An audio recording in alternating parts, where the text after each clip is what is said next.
السلام علیکم ورحمۃ اللہ وبرکاتہ۔ اعوذ باللہ من الشیطان الرجیم، بسم اللہ الرحمن الرحیم، نحمدہ ونصلی علی رسولہ الکریم، اللہ رب محمد صلی اللہ علیہ وسلم، نحن عباد محمد صلی اللہ علیہ وسلم۔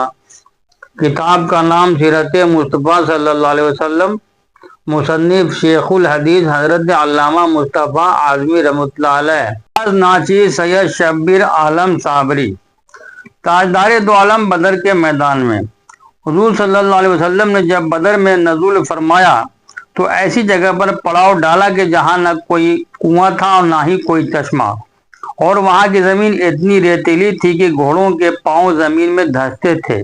یہ دیکھ کر حضرت حباب بن منظر رضی اللہ عنہ نے عرض کیا کہ یا رسول اللہ صلی اللہ علیہ وسلم، آپ نے پڑاؤ کے لیے جس جگہ کو منتخب فرمایا ہے یہ وحی کی روح سے ہے یا فوجی تدبیر سے؟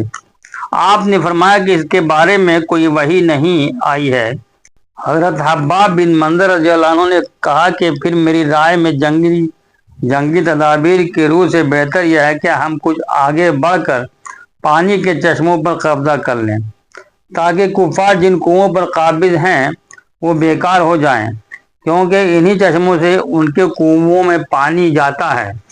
حضور اقدس صلی اللہ علیہ وسلم نے ان کی رائے کو پسند فرمایا اور اسی پر عمل کیا۔ خدا کی شان کی بارش بھی ہو گئی، جس سے میدان کی گرد اور ریت جم گئی، جس پر مسلمانوں کے لیے چلنا پھرنا آسان ہو گیا، اور کفار کی زمین پر کیچڑ ہو گئی، جس سے ان کو چلنے پھرنے میں دشواری ہو گئی، اور مسلمانوں نے بارش کا پانی روک کر جا بجا حوض بنا لیے تاکہ یہ پانی غسل اور وضو کے کام آئے۔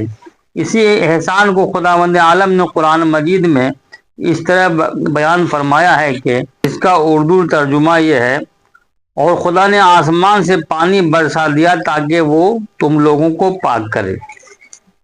سرور کائنات کی شب بیداری 17 رمضان سن 2 ہجری جمعہ کی رات تھی۔ تمام فوج تو آرام و چین کی نیند سو رہی تھی، مگر ایک سرور کائنات کی ذات تھی جو ساری رات خداوند عالم سے لو لگائے دعا میں مصروف تھی۔ صبح نمودار ہوئی تو آپ نے لوگوں کو نماز کے لیے بیدار فرمایا، پھر نماز کے بعد قرآن کی آیات جہاد سنا کر ایسا لرزہ خیز اور ولولہ انگیز واز فرمایا کہ مجاہدین اسلام کی رگوں کے خون کا قطرہ قطرہ جوش و خروش کا سمندر بن کر طوفانی موجیں مارنے لگا، اور لوگ میدان جنگ کے لیے تیار ہونے لگے۔ کون کب اور کہاں مرے گا؟ رات ہی میں چند جان نثاروں کے ساتھ آپ نے میدان جنگ کا معائنہ فرمایا۔ اس وقت دست مبارک میں ایک چھڑی تھی، آپ اسی چھڑی سے زمین پر لکیر بناتے تھے اور یہ فرماتے جاتے تھے کہ یہ فلاں کافر کے قتل ہونے کی جگہ ہے، اور کل یہاں فلاں کافر کی لاش پڑی ہوئی ملے گی۔ چنانچہ ایسا ہی ہوا کہ آپ نے جس جگہ جس کافر کی قتل گاہ بتائی تھی اس کافر کی لاش ٹھیک اسی جگہ پر پائی گئی۔ ان میں سے کسی ایک نے لکیر سے بال برابر بھی تجاوز نہیں کیا۔ ابو داؤد جلد نمبر 2 صفحہ نمبر 364، متبع نامی و مسلم جلد نمبر 2 صفحہ نمبر 102۔ غزوہ بدر۔ اس حدیث شریف سے صاف اور صریح طور پر یہ مسئلہ ثابت ہو جاتا ہے کہ کون کب اور کہاں مرے گا۔ ان دونوں غیب کی باتوں کا علم اللہ تعالیٰ نے اپنے حبیب صلی اللہ علیہ وسلم کو عطا فرمایا تھا۔ لڑائی ٹلتے ٹلتے پھر ٹھن گئی۔ کفار قریش لڑنے کے لیے بےتاب تھے، مگر ان لوگوں میں کچھ سلجھے دل و دماغ کے لوگ بھی تھے جو خونریزی کو پسند نہیں کرتے تھے۔ چنانچہ حکیم بن حزام جو بعد میں مسلمان ہو گئے اور بہت ہی سنجیدہ اور نرم خو تھے، انہوں نے اپنے لشکر کے سپہ سالار عتبہ بن ربیعہ سے کہا کہ آخر اس خونریزی سے کیا فائدہ؟ میں آپ کو ایک نہایت ہی مخلصانہ مشورہ دیتا ہوں، وہ یہ ہے کہ قریش کا جو کچھ مطالبہ ہے وہ عمرو بن الحضرمی کا خون ہے، اور وہ آپ کا حلیف ہے، آپ اس کا خون بہا ادا کر دیجیے۔ اس طرح یہ لڑائی ٹل جائے گی، اور آج کا دن آپ کی تاریخ زندگی میں آپ کی نیک نامی کی یادگار بن جائے گا کہ آپ کے آپ کے تدبر سے ایک بہت ہی خوفناک اور خونریز لڑائی ٹل گئی۔ عتبہ بذات خود بہت ہی مدبر اور نیک نفس آدمی تھا۔ اس نے بخوشی اس مخلصانہ مشورہ کو قبول کر لیا، مگر اس معاملہ میں ابو جہل کی منظوری بھی ضروری تھی۔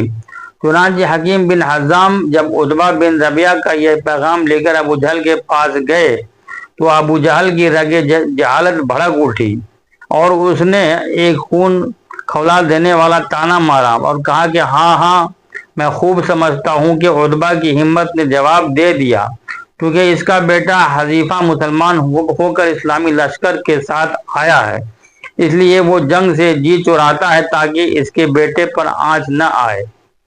پھر ابو جہل نے اس پر بس نہیں کیا، بلکہ عمرو بن الحضرمی مقتول کے بھائی عامر بن الحضرمی کو بلا کر کہا کہ دیکھو، تمہارے مقتول بھائی عمرو بن الحضرمی کے خون کا بدلہ لینے کی ساری اسکیم تہس نہس ہوئی جا رہی ہے،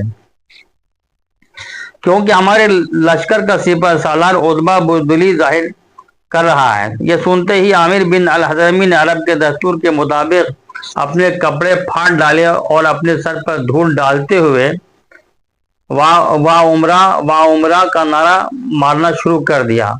اس کارروائی نے کفار قریش کی تمام فوج میں آگ لگا دی اور سارا لشکر خون کا بدلہ خون کے نعروں سے گونجنے لگا اور ہر سپاہی جوش میں آپے سے باہر ہو کر جنگ کے لیے بےتاب و بے قرار ہو گیا۔ عتبہ نے جب ابو جہل کا طعنہ سنا تو وہ بھی غصہ میں بھر گیا اور کہا کہ ابو جہل سے کہہ دو کہ میدان جنگ بتائے گا کہ بزدل کون ہے۔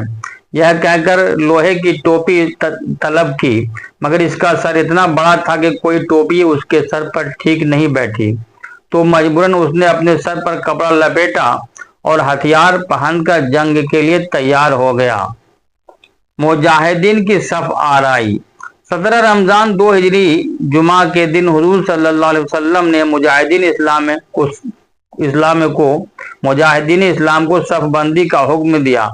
دست مبارک میں ایک چھڑی تھی، اس کے اشارہ سے آپ صفیں درست فرما رہے تھے کہ کوئی شخص آگے پیچھے نہ رہنے پائے، اور یہ بھی حکم فرما دیا کہ بجز ذکر الہی کہ کوئی شخص کسی قسم کا کوئی شور و غل نہ مچائے۔ عین ایسے وقت میں کہ جنگ کا نقارہ بجنے والا ہی ہے، دو ایسے واقعات درپیش ہو گئے جو نہایت ہی عبرت خیز اور بہت زیادہ نصیحت آموز ہیں۔ شکم مبارک کا بوسہ۔ حضور صلی اللہ علیہ وسلم اپنی چھڑی کے اشارہ سے صفیں سیدھی فرما رہے تھے کہ آپ نے دیکھا کہ حضرت سعاد انصاری رضی اللہ عنہ کا پیٹ سب سے کچھ آگے نکلا ہوا تھا۔ آپ نے اپنی چھڑی سے ان کے پیٹ پر ایک کونچا دے کر فرمایا کہ اے سعاد، سیدھے کھڑے ہو جاؤ۔ حضرت سعاد رضی اللہ عنہ نے کہا کہ یا رسول اللہ صلی اللہ علیہ وسلم، آپ نے میرے شکم پر چھڑی ماری ہے، مجھے آپ سے اس کا قصاص یعنی بدلہ لینا ہے۔ یہ سن کر آپ نے اپنا پیراہن شریف اٹھا کر فرمایا کہ اے سعاد، لو، میرا شکم حاضر ہے، تم اس پر چھڑی مار کر مجھ سے اپنا قصاص لے لو۔ حضرت سعاد رضی اللہ عنہ نے دوڑ کر آپ کے شکم مبارک کو چوم لیا اور پھر نہایت ہی والہانہ انداز میں انتہائی گرمجوشی کے ساتھ آپ کے جسم اقدس سے لپٹ گئے۔ آپ نے ارشاد فرمایا کہ اے سعاد، تم نے ایسا کیوں کیا؟ عرض کیا کہ یا رسول اللہ صلی اللہ علیہ وسلم، میں اس وقت جنگ کی صف میں اپنا سر ہتھیلی پر رکھ کر کھڑا ہوں، شاید موت کا وقت آ گیا ہو۔ اس وقت میرے دل میں اس تمنا نے جوش مارا کہ کاش مرتے وقت میرا بدن آپ کے جسم اثر سے چھو جائے۔ یہ سن کر حضور صلی اللہ علیہ وسلم نے حضرت سعاد رضی اللہ عنہ کی اس جذبہ محبت کی قدر فرماتے ہوئے ان کے لیے خیر و برکت کی دعا فرمائی، اور حضرت سعاد رضی اللہ عنہ نے دربار رسالت میں معذرت کرتے ہوئے اپنا قصاص معاف کر دیا، اور تمام صحابہ کرام حضرت سعاد رضی اللہ عنہ کی اس عاشقانہ ادا کو حیرت سے دیکھتے ہوئے ان کا منہ تکتے رہ گئے۔ سیرت ابن ہشام غزوہ بدر، جلد نمبر 2، صفحہ نمبر 626۔ انشاءاللہ رحمان باقی اگلے ایپیسوڈ میں۔ خدا حافظ۔